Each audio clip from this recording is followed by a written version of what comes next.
A warm welcome to the studios of MTA International in London.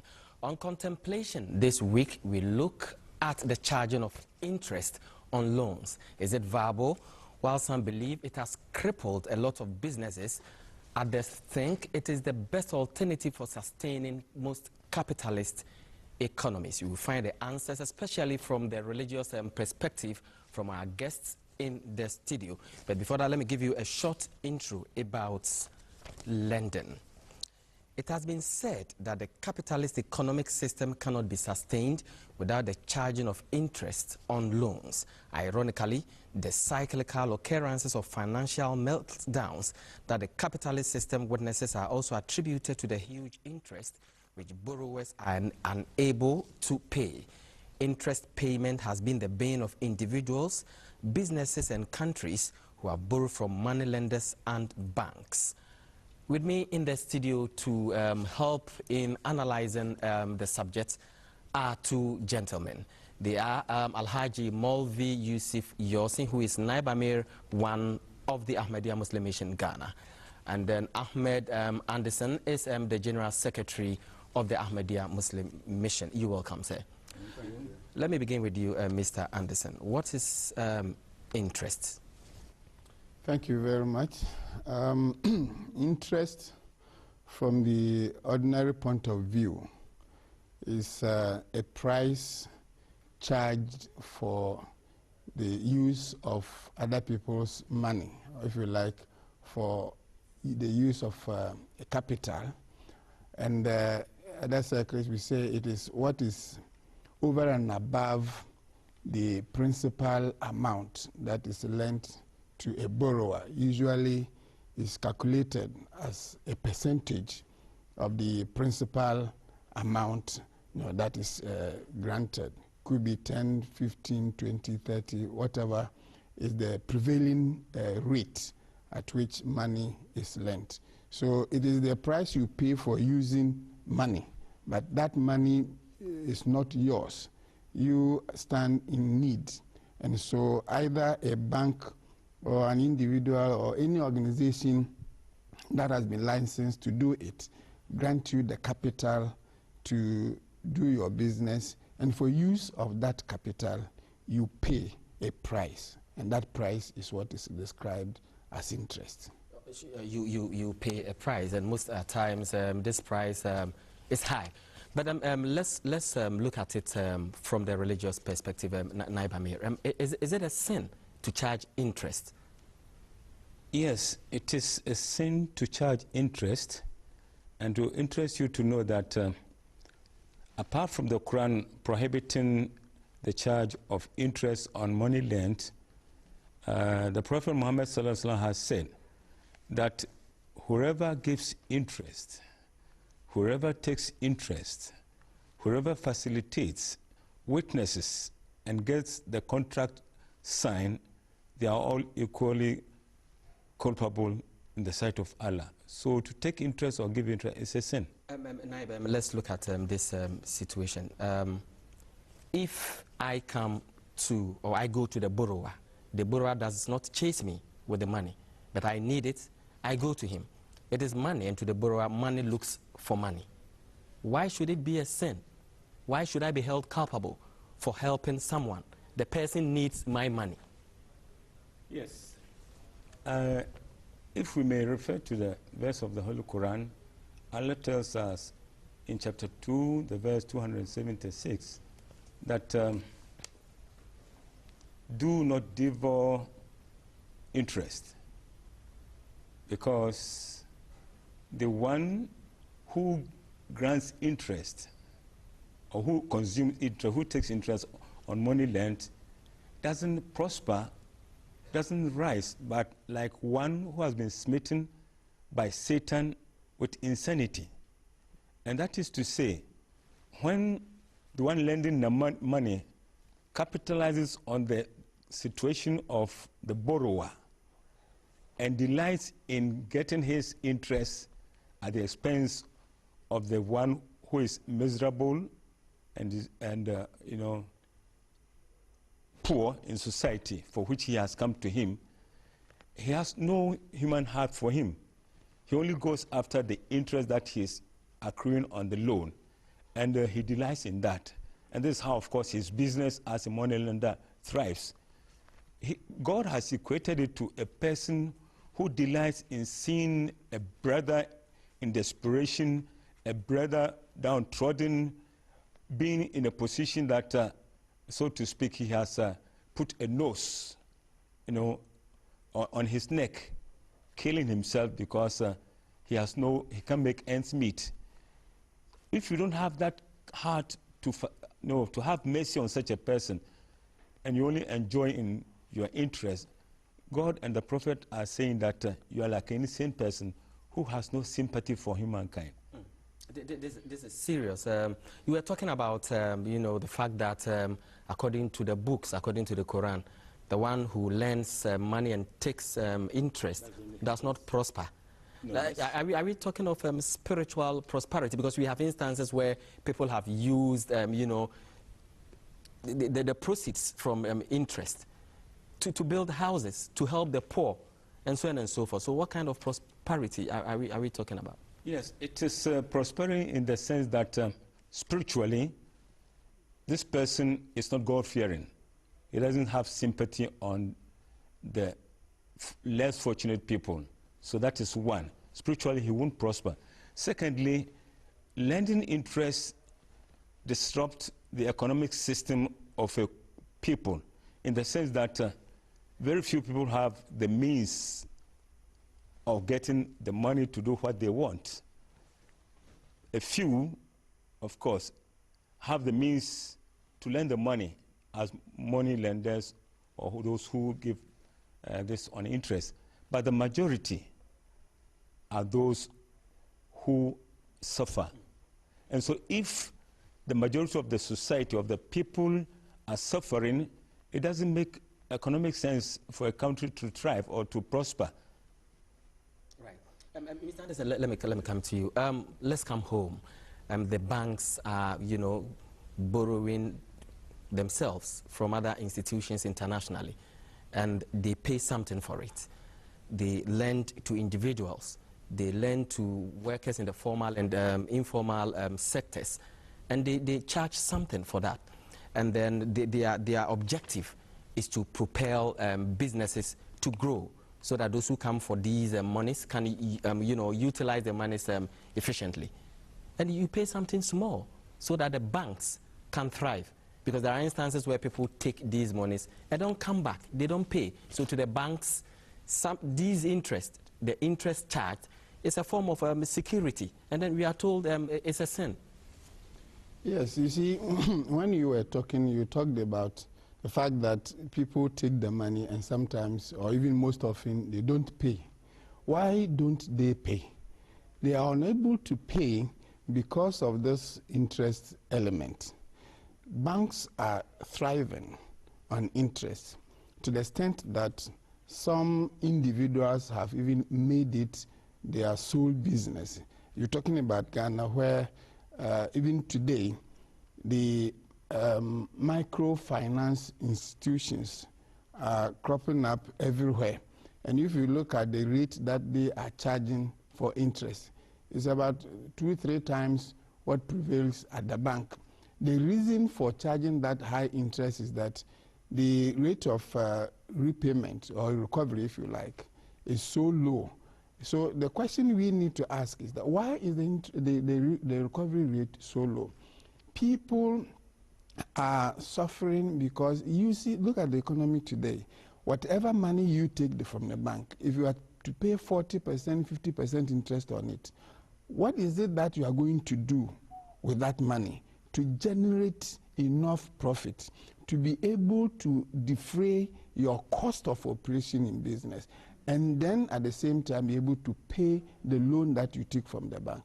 So at the end of the day, yes, some people are benefiting, they are building houses, but majority of the people are being crippled because they are working for a few.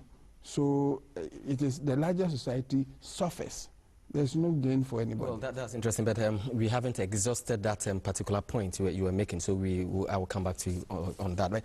We have the Mr. Ahmed Salam, who is a managing partner, EMA Capital, and former head of Global Islamic Finance Credit Suisse on the line. He's had 20 years experience in the financial sector working for major global organizations. You're welcome, sir. Ibrahim Oppong, how are you? Yes, sir, I'm sure you have been following the discussion. Yes, I have. I just picked up some of what your guest was talking about in terms of the... Right. So what is the best alternative to lending with interest? Because we are told that it has crippled businesses. People are suffering, and when they contract the loans, they are not able to pay back because of the high interest rates charged on them. Well, like all these things, there's two sides to every argument. But the essence of the Islamic model, which is, I think, where we should start from, is that in Islam, you cannot... The essence of Islamic finance is sharing the risk. You cannot lend somebody money and take zero risk on that effectively and get a return back on your money. That is not allowed. What you have to do on the Islamic model is you share in the risk by investing in the project with somebody. And you put down the guidelines, how much money you're putting in, how much time the partner is putting in, and you agree up front and you have it separately contractually written down as to what your profit share will be when the profits come out of the project. And so the concept in Islam is very much about risk sharing. And that's different from the Western model, where I can just sit here, I can lend you £100, and at the end of the year, you have to pay me £120 or £130, whatever rate of interest I charge from you. And so I can sit here in my home all day and not do anything to try and make my money work for me. In Islam, the system is around you putting your money to work for the benefit of people. And that's exactly why we have the zakat tax, which is on unutilized assets. So it's to encourage you to go out and use your assets, use your wealth for the benefit of the economy. Right, so how do we deal with the situation? From an explanation, it sounds good, but why is conventional banking not adopting some of the tenets of Islamic banking? It's just beginning now. It is just beginning. Remember, even though our religion is as old as it is, Islamic finance as an industry has really only begun to grow in the last 40 to 50 years. So it's very much an industry in its infancy. But you are seeing in the Islamic countries, and even in some of the Western countries, you're seeing the Islamic model being adopted now. But the problem they have, of course, is they're operating in a conventional world, which is 99.9% conventional in a financial perspective. And so the rules and regulations written by the central banks and the governments are for the benefit of conventional banks. So Islamic banks constantly have to try and fit the rules and regulations which are actually written for the conventional banks. And that means that some of the products that they're offering are slightly compromised, as opposed to being not only true to the letter of Sharia, but also true to the spirit of Sharia. Right, Mr. Salam, we would want to thank you very much for your contribution. Ahmed Salam is Managing Partner, EME Capital, and former Head of Global Islamic Finance Credit Suisse. Thanks once again. I'm sure you listened to Mr. Salam. Now, Ghana is yet to attract Islamic banks, and in the words of Governor of Bank of Ghana, Dr. Henry Wampa, there is no...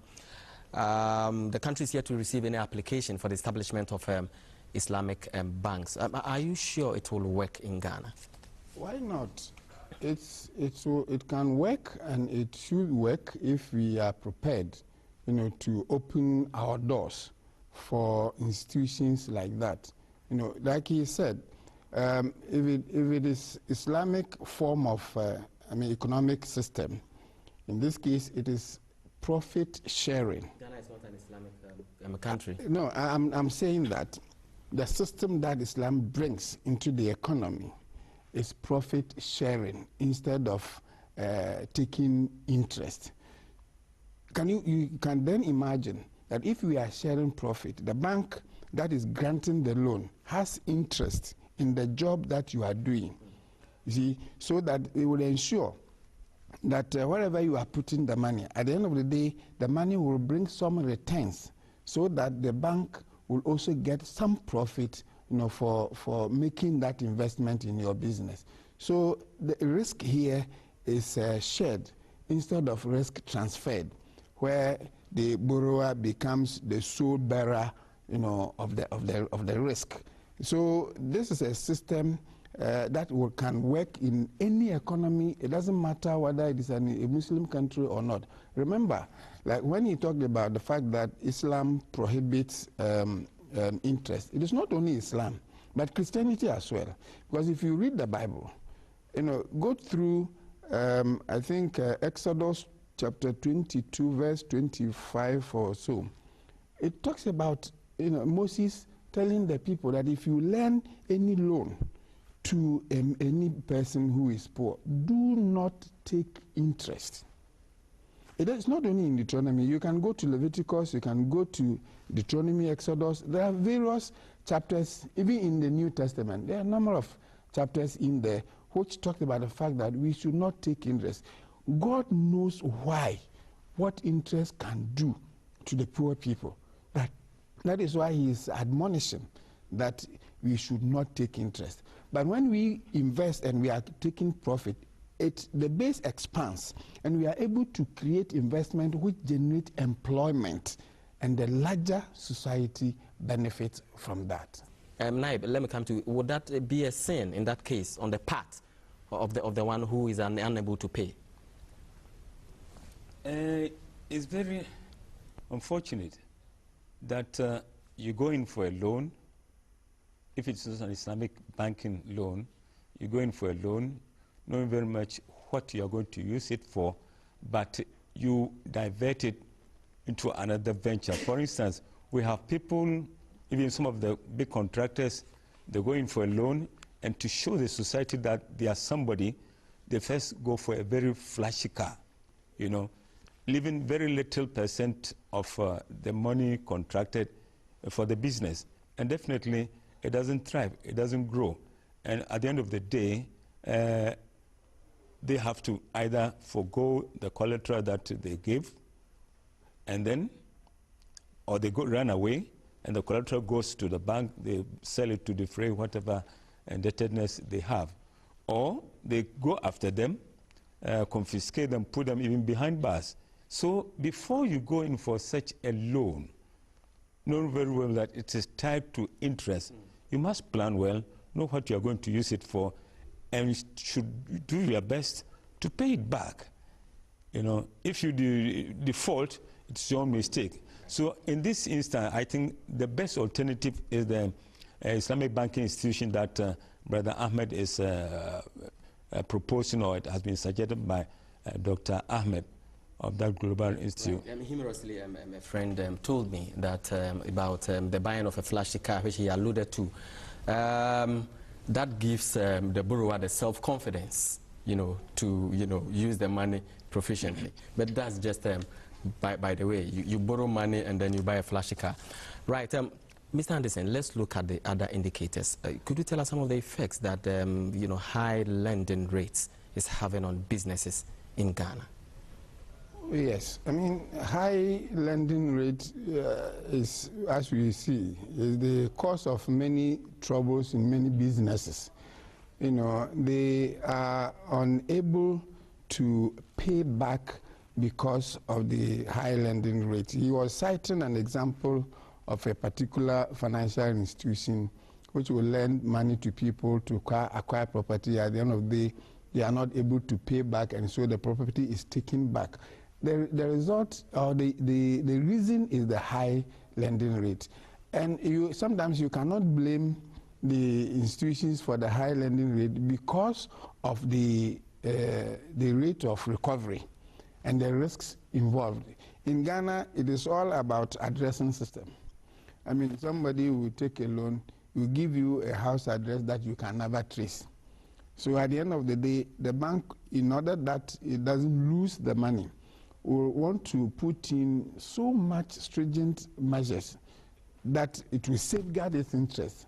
But these measures are sometimes, at the end of the day, goes to the detriment of the borrower, which really tends to... I'll come back to you, but Mr. Ahmed Salam is back on the line. Mr. Salam, assalamu alaikum. So how do we check the excesses associated with lending? There are certain people who would want to run away with the money as soon as they get the money, others who would buy flashy cars. I'm sure you've been listening to our discussion. How do we, that is if an Islamic banking system should come on board, how do we check some of these loopholes? Well, this is where you always have to use an element of judgment and subjectivity, where the use of proceeds has to be carefully monitored by the institution. So most of the Islamic banks at the moment have Sharia scholars and they have Sharia audits. And those Sharia scholars come in every 3 months and they inspect what the bank has been doing and where the bank has been lending the money. And if they see that the bank has been lending money for purposes which cannot be defended, such as going to buy a big car when the man is living in a one-bedroom flat with 4 children and he's causing hardship to his wife, then that is something that the Sharia scholars then tell the bank that your policies are wrong and you have to change them. And they ensure that the bank sticks to a much more morally defendable way of lending if they have to lend the money in the first place. Right. We would want to thank you very much once again. You're very welcome. Abdul Salam is Managing Partner, EMA Capital, and former Head of Global Islamic Finance. And so let's continue with the discussion. I'm particularly concerned with the area that talks about lending as a sin. Well, of course, I didn't know about that the Bible and the Quran both repudiate that aspect where you lend and then take interest. You see, the reason is that whoever is coming to you for a loan is already a distressed person. He's somebody in need. That is why he is requiring that assistance. So you charging him that interest is to add to his woes, to increase his burden. So Islam does not say that don't grant loans. Islam encourages or allows the granting of loans, but the granting of loans should be beneficial loans. It should be loans that will help the person, come out, from his or her troubles, or if it's an organization, come out from their trouble. Naib, quickly, back to the issue of sin. I've been repeating it, often. I'm sure will send shivers down the spine of many lenders. Briefly, what is your word for lenders? People use it as their only source of business. Well, we should care for one another. We should be our brother's keeper. In which sense, we should lend them money, consider the proposals with which they have come for the money. Like Mr. Ahmed said, if it is feasible, we should help him with no interest but sharing of the profit. If such a loan is being credited to grow a business, it gives employment to some people or the people, some of the general public. If we don't help the enterprise, the company to grow, it will end being flopping, and they will have to lay off people, workers, and they come back to the society, and all sorts of vices creep into the society. Some will have to go wayward, become armed robbers, etc., etc. So it is in the interest of every economy, every country, every nation, that it should try as much as possible to apply or institute the Islamic type of banking and profit sharing. Right, thank you very much. Much as we wish we could continue with this interesting subject, that is all time will allow us on today's edition of Contemplation. Till we meet you same time next week. Assalamu alaikum wa rahmatullah wa barakatuhu.